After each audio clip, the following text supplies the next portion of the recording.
Kisah penghuni hutan pinus yang akan dibacakan oleh penulisnya. Pagi ini tubuhku terasa kaku, sebab semalam aku tidur dengan posisi miring. Aku harus memeluk istriku yang kelihatannya kedinginan. Dia malu mengatakannya, tapi aku tahu. Kucium istriku yang masih terlelap, kemudian menuju kamar mandi untuk sekedar membersihkan wajah. Beberapa tikus berlarian saat pintu kamar mandi kubuka. Sial, mereka merusak sabun mandi lagi. Kulihat wajahku di cermin, sudah cukup segar. Barisan giginya sudah disikat dan napas yang tak bau lagi. Semua oke. Kini saatnya aku menuju dapur. Tumpukan piring sisa makan semalam masih teronggok tak berdaya. Kuhela napas panjang, memakai celemek dan mulai bertempur mencuci piring kotor yang sebagiannya dihinggapi kecoa.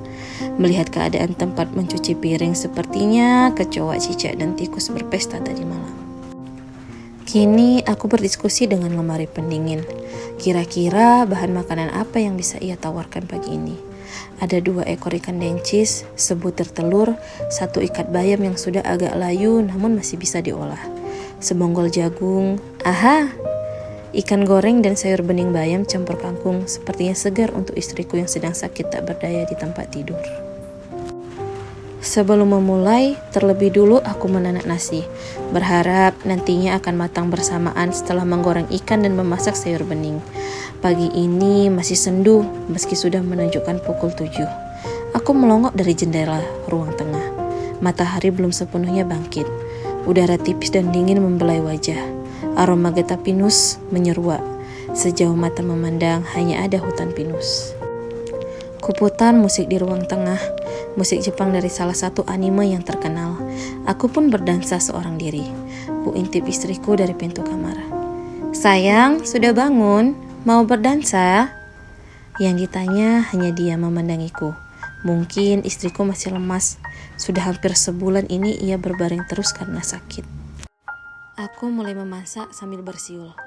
Aduh, tanganku teriris. Sakit juga rasanya. Buru-buru aku memasangkan plester luka ke jariku yang teriris. Beginilah ketika laki-laki yang masuk dapur. Kurang luwes, tapi ini pekerjaan basic. Baik perempuan maupun laki-laki harus bisa mengerjakannya. Sebentar lagi semua makanan ini akan matang. Tring! Lonceng yang ada di depan pintu berbunyi. Terdengar suara seseorang memanggil. "Permisi, apa ada orang di dalam?" Terdengar suara yang belum jelas. "Sebentar," seruku. Kucuci tangan dan berlari ke arah pintu. Tampak seorang laki-laki yang kedinginan berdiri di sana. Tubuhnya gemuk, pipinya bulat. Kutaksir umurnya seperti 40-an. Kakinya memakai sandal yang sudah putus sebelah. Ada sebuah ransel di pundaknya. Sepertinya ia seorang pendaki yang tersesat. "Ada apa, Pak?" tanyaku. "Maaf, saya terpisah dari keluarga saya. Rencananya kami mau menuju puncak untuk melihat matahari terbit. Tapi saya malah tersesat karena tadi berusaha untuk mengumpulkan jamur yang tumbuh di bawah pinus," jelasnya. "Lalu maksud kedatangan Bapak? Mau saya antar ke kaki gunung?" tanyaku. "Wah, memang itu yang saya harapkan. Tidak ditemani juga tidak apa. Saya berharap diarahkan saja jalan yang benar," jawabnya. "Oh, saya nanti akan tunjukkan. Masuklah dulu, Pak. Saya sudah selesai masak. Mungkin Bapak mau bergabung sarapan bersama kami. Setelahnya saya akan mengantar Bapak," jawabku. Laki-laki itu sangat bersyukur dan masuk dengan wajah lega. Kupersilahkan dia duduk di ruang tamu di kursi rotan yang sudah hampir reot. Sesekali ia membenarkan kancing jaketnya. "Di sini memang agak dingin." "Pak, apa ada hewan mati di sekitar sini?" tanyanya. "Kok Bapak bisa tahu? Ada babi hutan yang mati di belakang rumah, Pak. Padahal sudah saya kubur loh," jelasku. "Sepertinya kurang dalam, Pak, menggalinya karena aroma bangkainya masih tercium," sambungnya lagi. "Mungkin saja, Pak. Nanti saya akan semprotkan pengharum ruangan kalau Bapak tidak nyaman dengan aroma ini," jawabku lagi. Aku pun menyemprot tiap sudut ruang tamu demi kenyamanan laki-laki itu. Tidak apa, menjamu tamu adalah hal yang seharusnya. Kupersilahkan ia untuk makan namun ia menolak. Katanya sudah sarapan dan hanya meminta segelas teh hangat. "Pak, minum saja dulu tehnya. Istri saya sedang sakit di kamar. Saya harus suapi dulu. Setelah selesai, baru saya akan mengantar Bapak," jelasku. Laki-laki itu mengangguk. Ia meminum tehnya sambil memandang keluar jendela. Mungkin mengkhawatirkan keluarganya yang terpisah. Terlihat jelas dari matanya yang berkaca-kaca. "Sayang, ayo makan." Kusuapi istriku yang berbaring tak berdaya. Aku tak sanggup melihatnya menderita seperti ini. Bahkan bicara pun ia tak sanggup. Kuusap air mataku sebelum terjatuh. Jangan sampai istriku mendapati aku yang sedih dengan keadaannya. Di luar ada tamu, jadi sepertinya hari ini kita bersih-bersih telat sedikit ya. Aku harus antarkan dulu dia ke kaki gunung. Cuma sebentar kok. Jelasku sambil membetulkan rambutnya yang jatuh ke wajah. Sepertinya istriku agak cemberut. Lalu kucubit pipinya menggoda agar tersenyum lagi. "Pak, saya sudah selesai mengurus istri. Mari saya antarkan Bapak. Sebentar saya akan carikan sendal lain untuk Bapak pakai," ucapku. "Jangan repot Pak, tidak apa putus begini, saya hanya sial. Istri saya menyuruh memakai sepatu, saya malah ngeyel. Soalnya kuku jari jempol saya panjang, jadi terkadang sakit bila memakai sepatu," jelas laki-laki itu. "Tidak apa Pak, saya pinjamkan. Jangan sampai sandal yang putus itu membuat kecelakaan di jalan," jawabku. "Wah, terima kasih Pak, saya sangat bersyukur. Boleh saya menumpang kamar mandi terlebih dahulu?" tanyanya. "Silakan Pak, kamar mandi ada di ujung dapur tepat sebelah kamar itu," jelasku. Bapak itu berlalu ke arah dapur. Aku mulai mencari sendalku dulu yang tidak kupakai sebab kebesaran. Memang kondisinya mungkin sudah agak usang, tapi masih bisa dipakai. Soalnya laki-laki itu kakinya kelihatan besar, tidak bisa kupinjamkan sendal yang lain. Aha, memang dia masih rezeki, sendal itu ketemu. "Pak, pakai saja ini," kusuguhkan sendal itu padanya. Yang kutanya diam saja. "Bapak sakit? Wajah Bapak begitu pucat," tanyaku panik. Tidak apa, saya hanya kedinginan," jawabnya terbata. "Ya sudah Pak, mari saya tunjukkan jalan." Aku mempersilahkannya keluar rumah. "Kalau Bapak repot, saya jalan sendiri saja Pak," katanya lagi.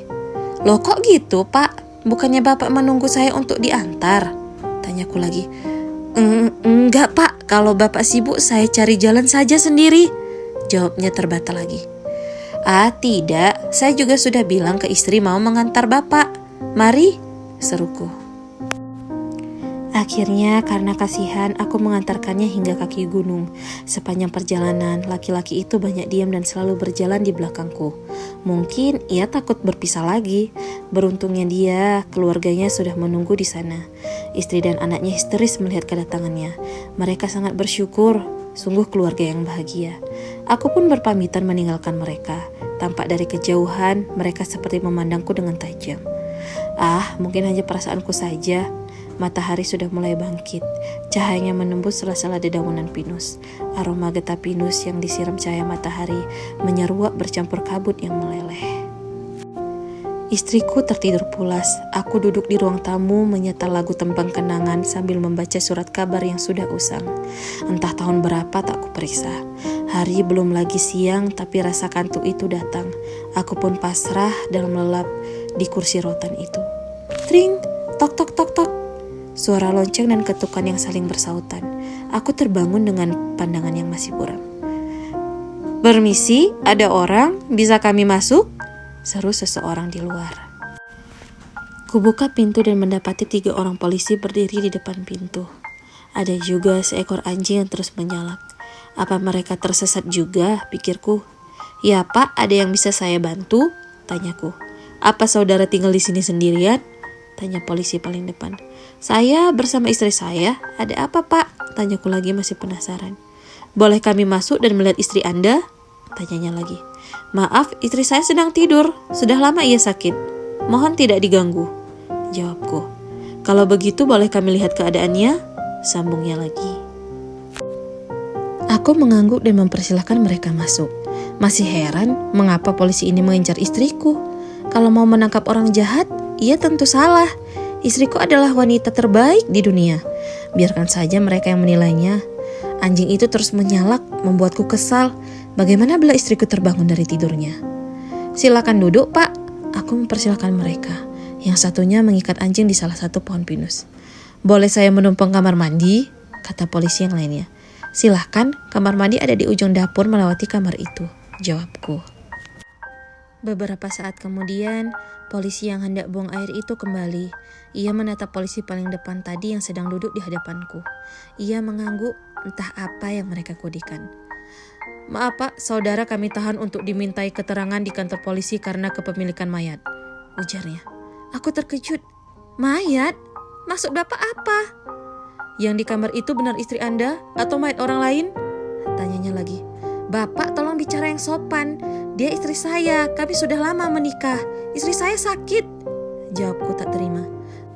"Baik, silakan jelaskan di kantor polisi," ucapnya tegas. Tanganku diborgol dan aku diseret pergi oleh 2 polisi. Anjing itu menyalak lagi, sementara polisi yang masih di rumahku mulai menghubungi rekannya yang lain. "Segera kirimkan unit, laporan pendaki itu benar. Laki-laki ini menyimpan mayat di kamarnya. Belum tahu benar istrinya atau bukan. Dilihat dari kondisinya, sepertinya sudah berbulan-bulan." "Tidak, Arumi, Arumi, jangan bawa Arumi, jangan ganggu istriku," teriakku tak berdaya, menangis sejadi-jadinya. Tapi para polisi tak punya hati ini terus menyeretku, memisahkanku dari istriku yang terbaring tak berdaya, membuatku menjauh dari belahan jiwaku, cinta matiku.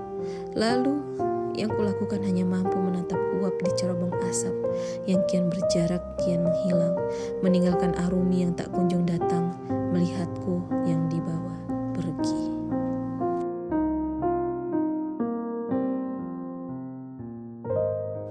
Terima kasih sudah mendengarkan sampai akhir. Jangan lupa subscribe, like, komen, dan share. Terima kasih.